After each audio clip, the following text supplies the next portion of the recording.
সম্মানিত আলেম ওলামা, আসসালামু গ্রাম যারা আজকের পরে উপস্থিত হয়েছেন আর উপস্থিত হয়েছেন এই বর্তমান সংকটে যারা আমাদেরকে নেতৃত্ব দিয়ে বাংলাদেশের মুক্তির সংগ্রামকে সেই ৭১ সাল থেকে শুরু করে শহীদরা যে পথ আমাদেরকে দেখিয়েছিলেন, ৪৭-এ যে শহীদরা আমাদেরকে পথ দেখিয়েছিলেন, ২৪-এ শহীদরা আমাদেরকে যে পথ দেখিয়েছিলেন, সে পথেই নেতৃবৃন্দ আমাদেরকে নিয়ে যাচ্ছেন।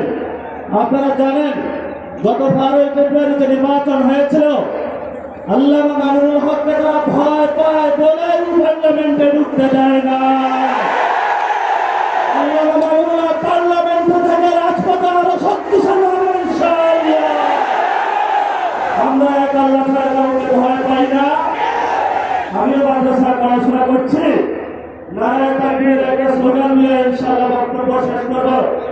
বাংলাদেশে আমরা যতদিন জীবিত থাকবে, বাংলাদেশে যতদিন থাকবে, নারায়ে তাকবীরের স্লোগান চলবে ইনশাআল্লাহ।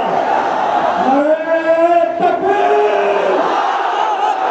তাকবীর, নারায়ে তাকবীর।